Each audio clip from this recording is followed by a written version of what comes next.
Ye Nuo memelototi figur keluarga Ye yang pergi dan berkata, "Aku tidak tahu dari mana si idiot ini berasal, aku belum pernah bertemu orang sebodoh itu. Meskipun usianya masih muda, dia telah bertemu dengan banyak orang dari berbagai latar belakang, tetapi yang satu ini pasti yang terbaik. Jika orang tuaku ada di sini, orang ini akan segera dibantai dan dibiarkan tanpa mayat utuh. Ayo pergi." Guru Ouyun mengangkat bahu dan tidak mengatakan apa-apa lagi, sebelum mereka melanjutkan perjalanan mereka. Bibir Mo Liu melengkung lembut saat dia mempelajari sosok Guru Ouyun yang menghilang, satu pikiran sedang bermain di benaknya. "Aku tidak tahu mengapa, tetapi aku merasa bahwa bos sebenarnya dari keluarga Murong adalah Guru Ouyun. Keluarga Murong, mungkin ekspedisi ini tidak akan membosankan." Mo Liu menyipitkan matanya yang panjang dan sipit, senyum di wajahnya yang pucat pasi semakin terlihat. Mei Sue memiliki tatapan aneh di matanya saat tatapannya tetap tertuju pada sosok yang pergi.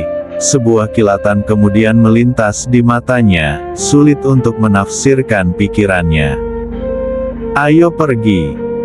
Hei Bao tidak terlalu memikirkannya dan segera memimpin anak buahnya ke depan. Segera setelah itu, sisanya mengikuti. Mereka takut jika mereka akhirnya tertinggal, mereka tidak akan dapat menemukan harta karun.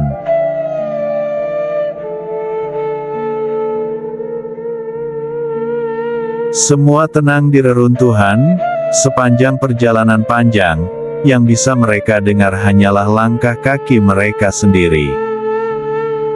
Tiba-tiba, keluarga Ye yang berada di garis depan kelompok, tiba-tiba berhenti tanpa peringatan. Akibatnya, semua orang di belakang mereka berjalan ke satu sama lain. Mereka memegang kepala mereka yang berdenyut-denyut saat mereka berseru dengan marah. "Apa yang kalian semua lakukan?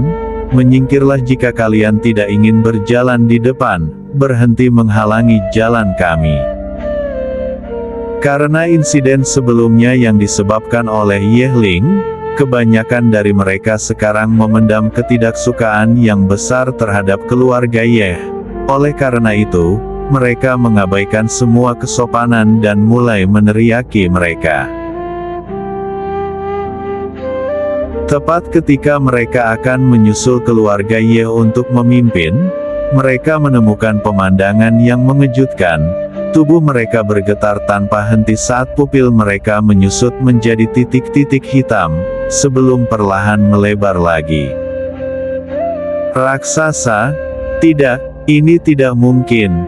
Bagaimana mungkin ada raksasa sebesar ini di makam penguasa tertinggi?"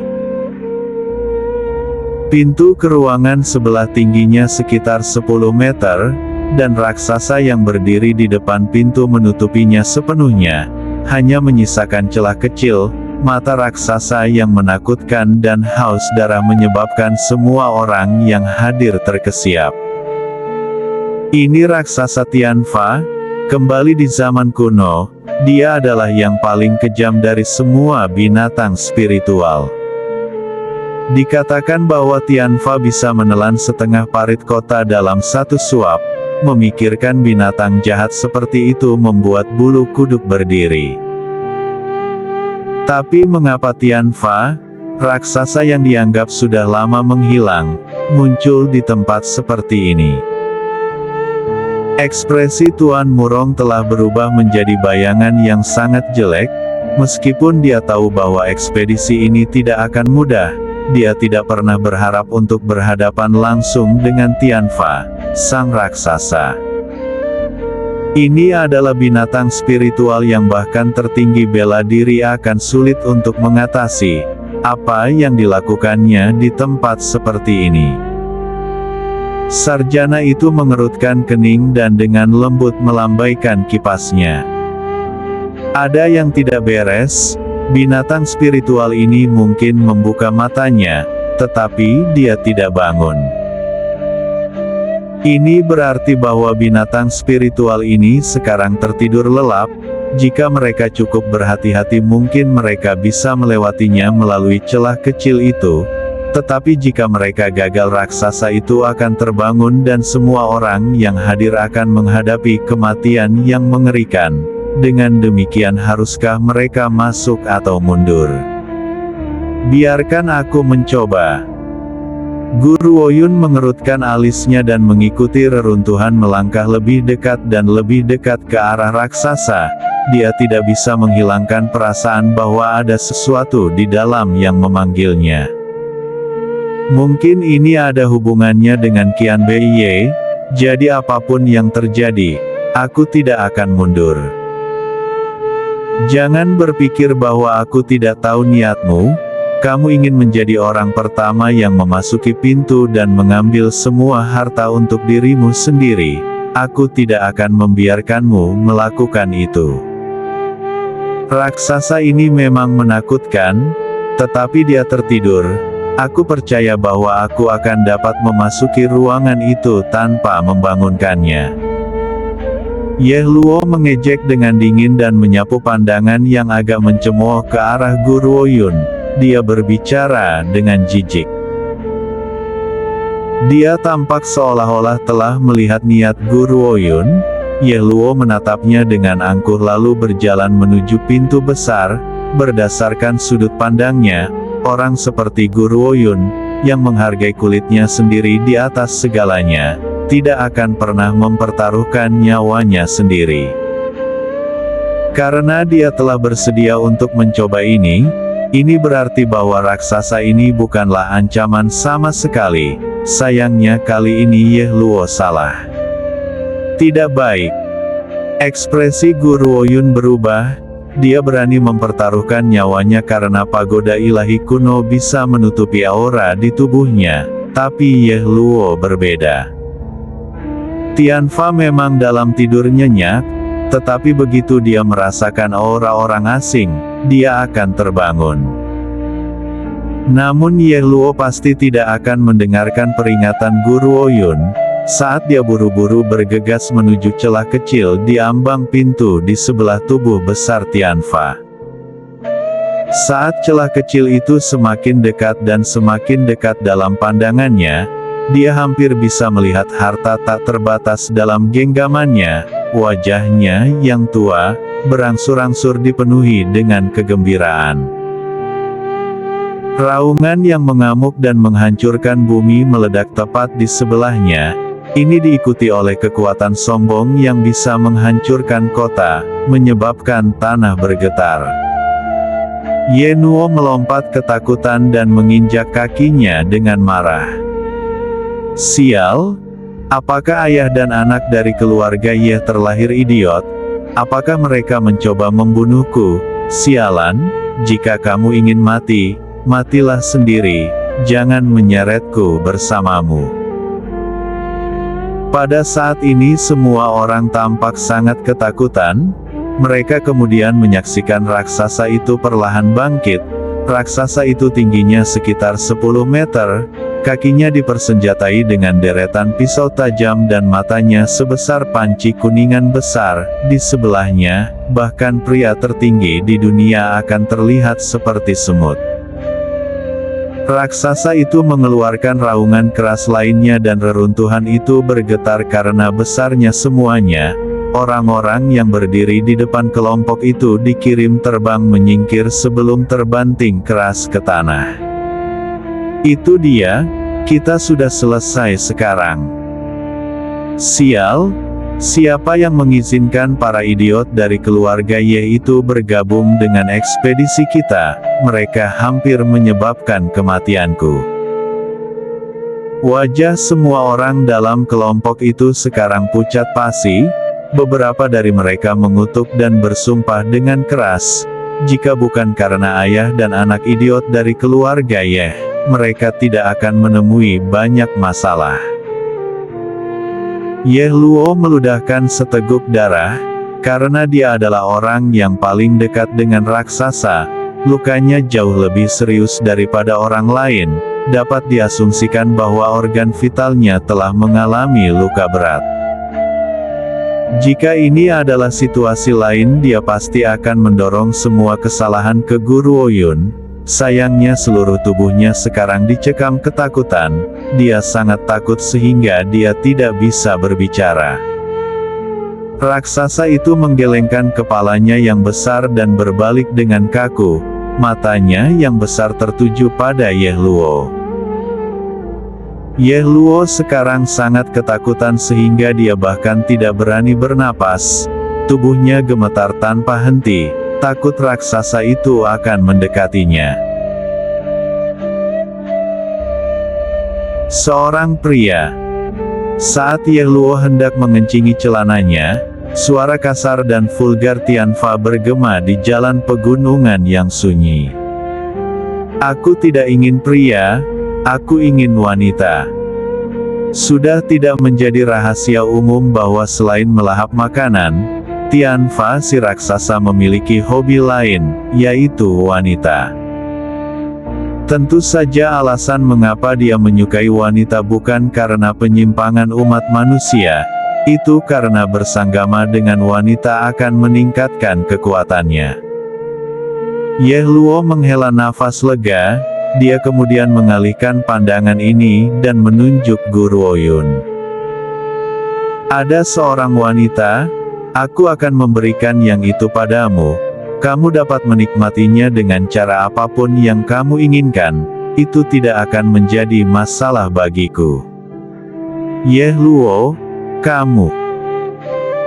Tuan Murong sangat marah sehingga wajahnya menjadi pucat, dia benar-benar marah. Tuan Murong, demi kita semua, lebih baik kamu serahkan wanita itu. Jelas Tianfa saat ini tidak berniat melakukan apapun pada kita, yang dia inginkan hanyalah seorang wanita. Aku sudah cukup baik untuk menghindari menjual cucumu sehingga kamu harus berterima kasih kepadaku. Yehluo menatap Tuan Murong sebelum menoleh ke Guru Oyun. Gadis kecil, kamu harus merasa terhormat bahwa kamu akan memiliki hak istimewa untuk menyelamatkan begitu banyak nyawa. Aku rasa hidupmu tidak berarti banyak pada hari biasa. Guru Oyun tidak mengatakan sepatah kata pun, ekspresinya tenang seperti permukaan danau yang tenang, dan tidak ada yang tahu apa yang sebenarnya dia pikirkan. Nona, aku harus merawat kedua orang tuaku yang sudah lanjut usia dan anak-anakku. Aku tidak ingin mati di tempat seperti ini, jadi satu-satunya jalan keluar adalah mengorbankanmu. Tuan Tianfa, kami jatuh ke tempat ini murni karena kecelakaan. Kami tidak bermaksud mengganggu tidurmu. Jika kamu memiliki frustrasi, silakan keluarkan pada wanita ini. Dia sudah menjadi milikmu, kami pasti tidak akan membantunya. Begitu mereka mengalami rasa takut untuk bertatap muka dengan Tianfa, banyak orang yang awalnya mengutuk dan memaki Yehluo beberapa saat yang lalu sekarang meniru tindakannya tanpa ragu-ragu. Ini adalah sifat manusia, manusia bisa begitu egois sehingga hampir menggelikan. Murong Yan sangat marah, matanya yang merah memelototi kerumunan, dia tampak seolah-olah dia siap untuk melahap mereka. Kalian semua, tutup mulut kalian. Raungan marah yang keras secara ajaib membungkam mereka semua. Murong Yan berdiri dengan bahu gemetar dan mengarahkan jarinya ke orang-orang yang berbicara, wajahnya yang cantik penuh amarah. Bukankah kalian semua ingin hidup? Aku juga tidak ingin mati, tapi aku punya ide untuk membuat kita semua tetap hidup. Serahkan semua murid perempuan kalian, dengan cara ini kita tidak perlu mati sama sekali. Mengapa kalian tidak mengirim wanita dari keluarga kalian? Mengapa kalian hanya bersikeras meminta orang lain untuk mengorbankan hidup mereka? Kerumunan jatuh ke dalam keheningan mutlak. Setelah jeda yang lama, seorang pria tua mencibir. Nona kedua murong, kata-katamu jelas tidak memiliki kecerdasan. Kita semua adalah warga kota Batu Hitam sementara dia hanyalah orang luar. Jelas kita harus mengirimnya ke kuburannya. Mengapa warga kota Batu Hitam harus mengorbankan diri mereka sendiri? Itu benar, dia hanya orang luar, bahkan jika keluarga Murong telah menerimanya, kami tidak pernah mengakuinya sebagai warga kota Batu Hitam. Namun sebagai nona kedua dari keluarga Murong, kamu berpihak pada orang luar dan mengkhianati kota Batu Hitam. Mungkinkah kamu lupa aturan tentang orang luar di kota Batu Hitam? Tuan Heibao, Nyonya Mei Sue, Tuan Liu, nona kedua Murong telah mengkhianati kota Batu Hitam. Tolong ambil keputusan dan hukum dia. Seseorang yang menempatkan kepentingan kota Batu Hitam di urutan kedua tidak memiliki hak untuk tetap tinggal di kota Batu Hitam. Dia harus diasingkan. Ye Luo tersenyum puas saat dia mendengarkan debat yang sungguh-sungguh. Jadi hanya keluarga Murong yang ingin melawanku? Kali ini bahkan tanpa bantuan perampok taring serigala, aku bisa mengurus orang-orang ini dengan mudah. Manusia selalu tercela.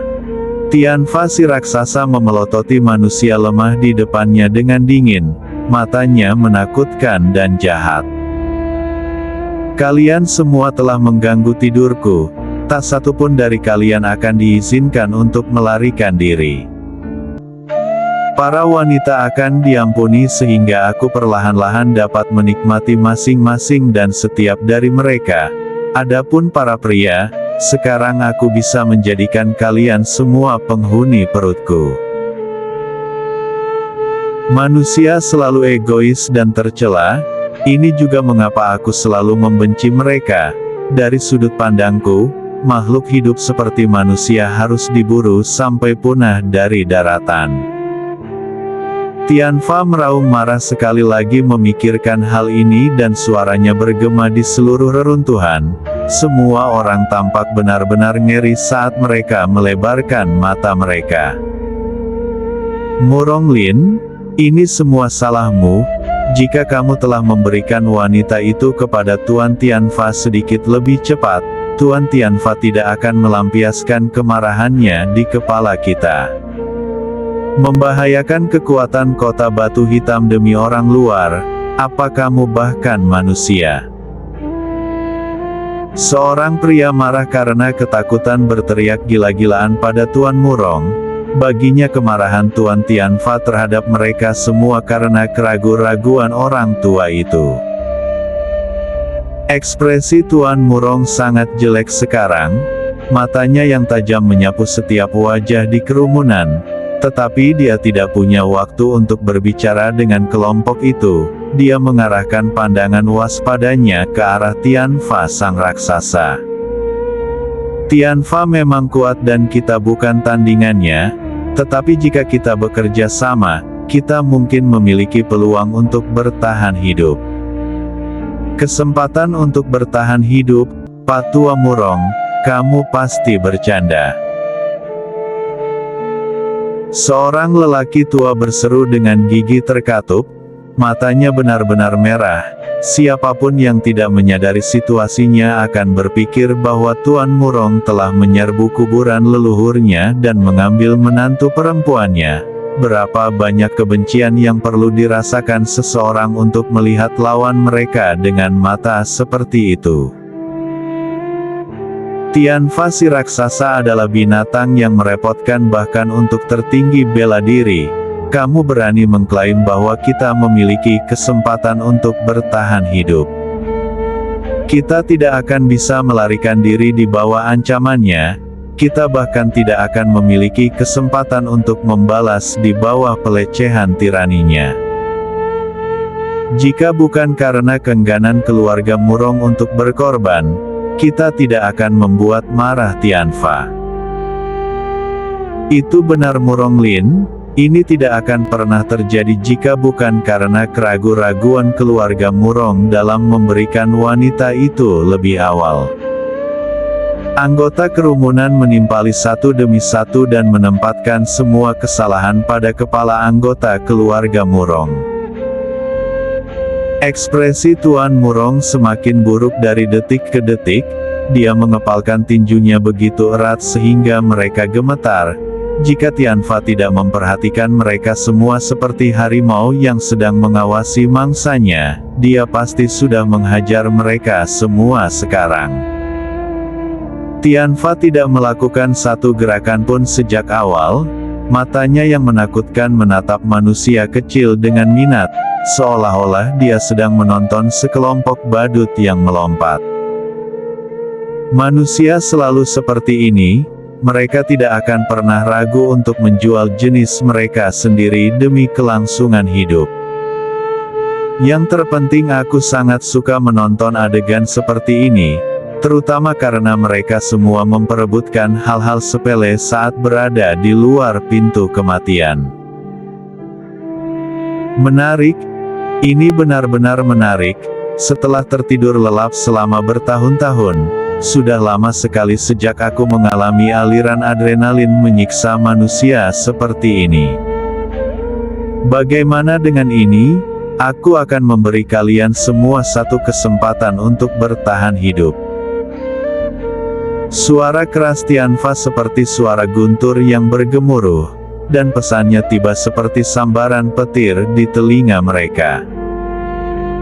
Pada saat ini ekspresi putus asa yang sedih kini berubah menjadi wajah penuh harapan lagi. Bagi mereka, tidak ada yang lebih penting daripada bertahan hidup. Di antara kalian semua, hanya 10 yang diizinkan meninggalkan tempat ini. Tianfa mengangkat kepalanya dengan arogan, dan berbicara dengan suaranya yang menggelegar. Jadi aku ingin kalian semua untuk mulai berjuang, hanya 10 dari kalian yang masih hidup yang akan diizinkan meninggalkan tempat ini. Manusia itu egois, bodoh, serakah, pengecut, dan takut mati. Sisi buruk kemanusiaan sekarang terbentang di hadapannya, tidak satupun dari mereka yang rela menyerahkan hidup mereka sendiri. Mereka hanya akan berjuang dan membunuh satu sama lain demi tetap hidup. Ayo bunuh para bajingan dari keluarga Murong dulu. Mereka bertanggung jawab atas situasi kita saat ini. Setelah kita membunuh mereka semua, kita akan memiliki kesempatan yang lebih baik untuk bertahan hidup. Tidak ada yang tahu dari mana suara itu berasal. Tetapi segera, sebagian besar anggota kerumunan mulai mengepung keluarga Murong. Senyum sinis muncul di wajah Ye Luo saat melihat ini. Dia menatap dengan puas pada warna jelek di wajah Tuan Murong. Nona Gu, maafkan aku telah menyeretmu bersama kami. Tuan Murong tertawa pahit. Dia tidak pernah berharap orang-orang ini menjadi begitu tak tahu malu. Bagaimanapun keluarga Murong pernah cukup bersahabat dengan sebagian besar pasukan di kota Batu Hitam, tapi sekarang, demi keselamatan mereka, mereka rela menyerahkan nyawa seorang gadis lugu. Guru Woyun tidak menjawab. Dia mengarahkan tatapannya yang jernih dan dingin ke arah kerumunan yang mendekatinya, ekspresinya setenang permukaan danau yang tenang. Yang terkuat di antara kelompok ini harus berada di peringkat kaisar bela diri. Selama 3 otoritas besar tidak bergerak, menangani mereka tidak akan menjadi masalah. Jelas tidak ada satupun kultivator dari 3 otoritas besar yang bergerak. Bahkan Guru Woyun tidak tahu apakah mereka tidak ingin menjadi bagian dari ini, atau apakah mereka hanya akan menonton dari pinggir lapangan. Sekelompok idiot. Ye Nuo memutar matanya, wajah kecilnya tidak menunjukkan tanda-tanda ketakutan, seolah-olah orang-orang ini tidak lebih dari beberapa badut yang melompat. Kalian pikir kalian bisa meninggalkan tempat ini hanya dengan membunuh kami? Menurut kalian Tianfa itu apa? Binatang spiritual seperti dia tidak bisa dipercaya.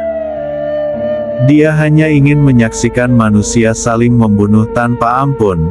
Namun beberapa orang idiot benar-benar percaya pada kata-katanya. Bahkan seorang anak kecil sepertiku dapat melihat niatnya, tetapi kalian orang dewasa rela membiarkan diri kalian dipermainkan seperti orang bodoh. Betapa tingkat kebodohan yang tak terbatas. Ketika dia mendengar ini, Mei Sue, yang tidak menunjukkan respons sejak awal, tanpa sadar berbalik ke arah pipi merah muda Ye Nuo. Rasa intrik melintas di matanya saat dia membelai dagunya. Tampaknya anak ini sangat luar biasa. Tanpa rasa takut dalam menghadapi bahaya dan pikiran yang cepat, apakah ini benar-benar anak berusia 10 tahun? Aku ingin tahu dari mana dia berasal. Kamu anak nakal, apa yang kamu tahu? Seorang pria tua memelototi Ye Nuo dan berbicara dengan jahat. Kamu hanya boneka kecil yang masih basah di belakang telinga, namun kamu berani menceramahi kami. Ye Nuo tertawa mengejek dan mengalihkan pandangannya yang menghina ke arah lelaki tua itu yang memanfaatkan senioritasnya, dari ujung kepala sampai ujung kaki. Idiot! Dia meludah dengan mengejek. Orang tua itu segera marah dan seluruh tubuhnya meletus dengan nyala api hijau. Dia mengumpulkan api ke dalam tinjunya dan mengarahkan semuanya dengan sembarangan ke arah Ye Nuo. Kilatan jubah hijau muncul di depan Ye Nuo, dan yang bisa dilihatnya hanyalah seorang gadis yang dengan lembut mengangkat kepalanya, saat rambut hitam panjangnya berkibar tertiup angin. Tangannya mencengkeram erat tinju pria tua itu saat kekuatannya naik dari dalam tubuhnya, itu mengalir melalui sistemnya ke lengannya, dan keluar dari telapak tangannya. Pada saat itu semua orang di kerumunan mendengar suara retak dari fungsi tubuhnya yang retak, kemudian daging lelaki tua itu mulai membengkak, dan sebuah lubang merobek lengannya, tetapi dia tidak berdarah. Di bawah rasa sakit yang luar biasa, lelaki tua itu mengeluarkan jeritan yang membekukan darah saat matanya yang melotot mulai dipenuhi darah, mengirimkan palpitasi ke jantung orang banyak yang ketakutan. Jika ada orang lain yang terus menyerang, kalian semua akan berakhir seperti dia. Tepat ketika suara dingin dan jernih gadis itu terdengar, lengan lelaki tua itu tiba-tiba patah menjadi dua, dan darah segar keluar dari lukanya. Dia kemudian pingsan karena rasa sakit yang luar biasa, dan wajahnya yang pucat adalah pemandangan yang mengerikan untuk dilihat. Ye Luo benar-benar tercengang. Dia tampak seperti menyaksikan seekor gajah memperkosa seekor semut. Dia benar-benar tidak bisa berkata-kata. Lagi pula, meskipun kekuatan lelaki tua itu tidak sebanding dengannya, lelaki tua itu adalah kaisar bela diri. Bahkan dia tidak memiliki kekuatan untuk mematahkan lengan lelaki tua itu secara tiba-tiba. Pria itu bahkan tidak memiliki kesempatan untuk melawan. Ada yang mau coba lagi? Guru Woyun menatap setiap ekspresi tercengang di kerumunan, suaranya yang jernih dan dingin dipenuhi dengan niat membunuh. Kata-katanya tiba-tiba membawa mereka semua kembali ke akal sehat mereka. Pada saat itu, butiran keringat dingin mulai mengalir di dahi mereka. Kaisar bela diri. Gadis ini adalah kaisar bela diri, di mana keluarga Murong menemukan seorang jenius muda seperti dia. Sekelompok manusia yang tidak berguna. Tatapan Tianfa tenggelam dan dia mengalihkan perhatiannya ke arah Guru Woyun. dia berbicara dengan kesombongan yang tak tertahankan.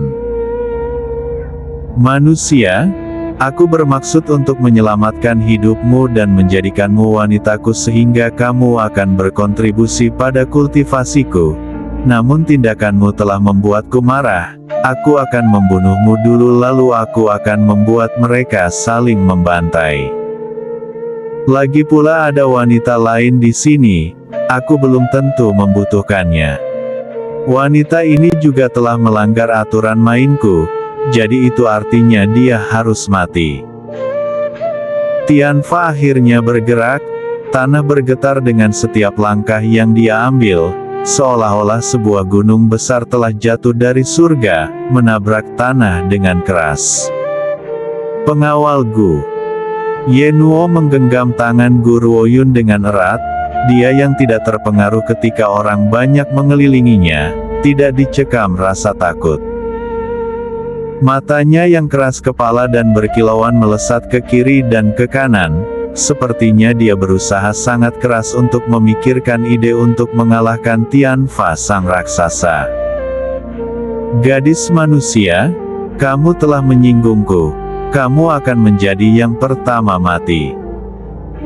Saat Tuan Murong dan yang lainnya menyaksikan Tianfa mengangkat cakarnya, mereka menjadi seputih hantu dan berteriak, "Nona Gu, hati-hati!"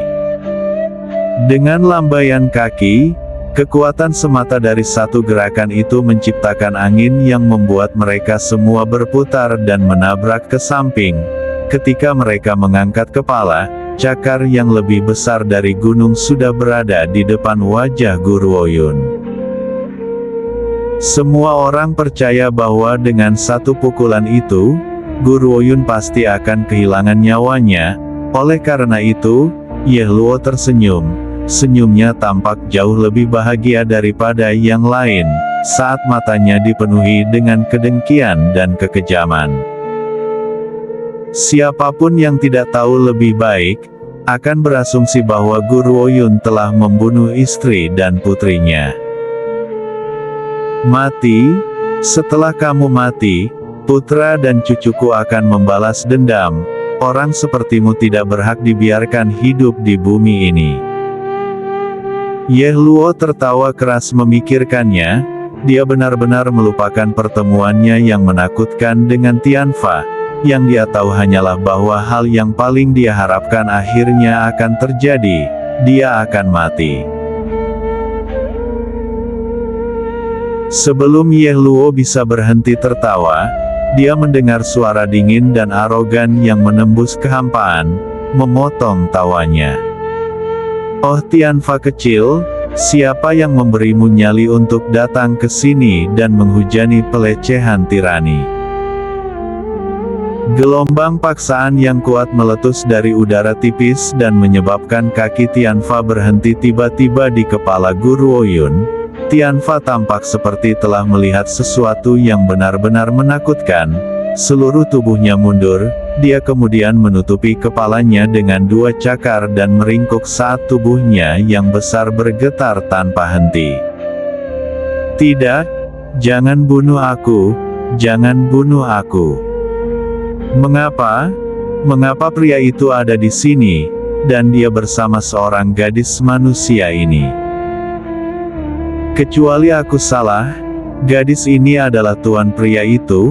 Tidak, itu mustahil, makhluk mengerikan itu sudah mati, dia tidak mungkin muncul di tempat seperti ini." Tianfa sekarang seperti kelinci kecil yang telah melihat harimau. Dia tidak lagi memiliki sikap angkuh dan arogan, seluruh tubuhnya sekarang meringkuk menjadi bola, jelas ketakutan dari pikirannya. Melihat ini Gu Ruoyun menghela nafas lega, terlepas dari ketidakmampuan Zixi untuk meninggalkan pagoda ilahi kuno, menggunakan dia sebagai senjata intimidasi bukanlah ide yang buruk, pikir Gu Ruoyun. Ini, apa yang baru saja terjadi? Siapa atau apa itu? Mungkinkah ada pembudidaya lain yang tinggal di makam penguasa tertinggi? Seorang kultivator yang mampu menakuti Tianfa yang agung, jika kultivator itu ingin mengklaim harta itu untuk dirinya sendiri, kita tidak akan punya kesempatan. Kerumunan menggigil memikirkan hal ini. Tuanku, bolehkah aku bertanya masalah apa yang kamu miliki di sini? Ye Luo bertanya saat matanya bergerak bolak-balik. Dia menundukkan kepalanya dan menyatukan tinjunya dengan hormat. Hanya keheningan yang menjawab pertanyaannya. Itu sangat sunyi sehingga orang bisa mendengar napas orang di sebelah mereka. Tuanku, terima kasih atas bantuanmu, tetapi bisakah kamu memberitahu kami namamu? Ye Luo terus bertanya, namun pada saat itu hanya keheningan yang memerintah. Yang bisa mereka dengar hanyalah suara napas mereka sendiri. Orang misterius itu sepertinya telah menghilang setelah mengatakan bagiannya, seolah-olah dia telah menemukan tempat kejadian secara tidak sengaja. Kecuali, dia sekarang berada jauh di dalam reruntuhan, bagaimana mungkin dia bisa lewat begitu saja? Tampaknya tuan ini terjadi pada kita secara tidak sengaja. Mei Sue berseru setelah jeda yang lama. Karena itu masalahnya, mari kita pergi. Aku tidak berpikir Tianfa akan menghentikan kita sekarang. Tunggu. Saat Mei Sue berbicara, Ye Luo segera berteriak dan menatap tajam ke arah Guru Oyun. Tuan itu hanya muncul untuk menyelamatkan warga kota Batu Hitam. Aku yakin bahwa dia memiliki beberapa kebaikan terhadap kota Batu Hitam. Wanita ini bukan bagian dari kota Batu Hitam, jadi dia tidak bisa ikut dengan kita. Mendengar ini, Tianfa yang gemetar mengangkat kepalanya dan menatap Ye Luo sebelum menundukkan kepalanya lagi tanpa sepatah kata pun. Tuan itu tidak menunjukkan dirinya mungkin karena dia tidak ingin ada orang yang mengetahui keberadaannya, namun orang-orang ini jelas menentang wanita ini. Aku mungkin takut dengan kekuatan tuan itu, tetapi itu tidak berarti bahwa aku tidak akan membalas. Karena itu dia memutuskan untuk membiarkan manusia tercela ini untuk saat ini dan membiarkan mereka menimbulkan masalah bagi wanita ini. Lagi pula itu salahnya karena menggunakan pria itu untuk mengintimidasinya. Lagi pula dia sudah bangun dan tidak memiliki kewajiban untuk tetap berada di reruntuhan. Akan ada banyak kesempatan baginya untuk mengisi perutnya nanti. Mata Tianfa melesat bolak-balik sebelum tersenyum hina. Dia kemudian buru-buru menghapus senyum itu karena dia takut Zixi akan merasakan niat buruknya, dan terus gemetar ketakutan. Pemimpin, komandan kedua, tidakkah kamu setuju? Ye Luo berbalik ke arah cendekiawan dan pria dengan kumis samping saat dia berbicara. Dia tersenyum menyanjung. Ayo pergi. Guru Oyun bahkan tidak repot-repot melihat mereka dan berbalik ke arah pintu yang dijaga oleh Tianfa. Hal ini membuat Ye Luo sangat marah dan wajahnya kemudian menjadi pucat. Pada akhirnya dia mengejek dengan dingin dan mengikuti di belakangnya. Di pintu raksasa, jalan bercabang menjadi dua. Satu diberi label dengan pintu kehidupan, dan yang lainnya bertuliskan pintu kematian. Nona Gu, jalan mana yang harus kita ambil? Tuan Murong memandang Guru Oyun dan bertanya dengan hormat. Guru Oyun berhenti dengan ragu-ragu dan menatap kedua pintu itu. Dia tidak tahu mengapa, tetapi pintu kehidupan tampaknya memancarkan aura vitalitas yang samar. Kita akan mengambil pintu kehidupan. Baik. Tuan Murong tidak ketinggalan dan menghormati keputusan Guru Oyun. Kemudian sebelum semua orang bisa membuat keputusan yang jelas, mereka berjalan melewati pintu kehidupan. Sekelompok idiot. Ye Luo mencibir dan berseru dengan jijik. Inti dari perjalanan kita ke makam ini adalah untuk mengambil risiko. Namun beberapa orang tampaknya hanya tertarik untuk menyelamatkan leher mereka sendiri. Semua orang tahu bahwa dalam mencari kekayaan dan kehormatan, semakin berbahaya tempat itu, semakin banyak harta yang akan ada. Mereka telah memberi kita pilihan antara pintu kehidupan dan pintu kematian. Orang yang merancang makam ini pasti tahu bahwa sebagian besar akan memilih pintu kehidupan. Oleh karena itu pintu kehidupan adalah yang menyimpan bahaya yang sebenarnya. Aku benar-benar tidak tahu apakah dia benar-benar idiot karena telah membuat pilihan yang begitu bodoh. Berdasarkan pengamatan mereka, Guru Woyun telah memilih pintu kehidupan karena dia telah diintimidasi oleh Tianfa. Oleh karena itu dia telah membuat pilihannya karena takut. Namun kebanyakan dari mereka juga tahu bahwa tempat yang terlihat paling aman biasanya ternyata mengandung lebih banyak bahaya. Sebaliknya, pintu kematian akan menjadi jalan menuju harta yang lebih berharga. Oleh karena itu harus menjadi jalan yang lebih aman daripada pintu kehidupan. Karena itu, selain keluarga Murong, organisasi lainnya, termasuk 3 penguasa besar, memilih pintu menuju kematian. Sementara Mo Liu dan yang lainnya telah memperhatikan Guru Woyun berkat kejadian sebelumnya, mereka tidak mau membahayakan nyawa mereka. Bagi mereka, pilihan mereka yang didasarkan pada pengalaman masa lalu akan lebih baik.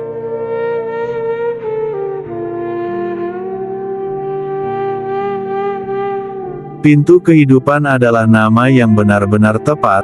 Di sepanjang jalan Guru Woyun dan yang lainnya tidak menemui bahaya. Faktanya mereka dikelilingi oleh ramuan tak ternilai yang tak terhitung jumlahnya sepanjang perjalanan. Bahkan buah roh yang dapat membantu Raja bela diri dalam terobosannya adalah pemandangan yang sangat umum. Keluarga Murong hampir menjadi gila karena gembira melihat buah roh. Lagi pula, jika buah roh ini dijual di pelelangan, harganya akan setinggi langit. Saat itu Murong Ruer telah menggunakan satu untuk menggoda Guru Woyun untuk membantunya menjebak Murong Yan, tetapi dia tidak sengaja menemukan buah roh itu dan menganggapnya sebagai harta karun.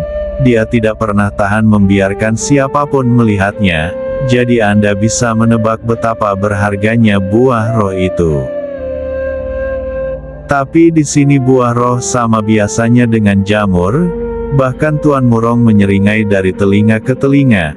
Dia tidak pernah membayangkan bahwa pemilik makam ini akan menjadi begitu jujur dengan menamai pintu-pintu itu sebagai pintu kehidupan dan pintu kematian dengan begitu akurat.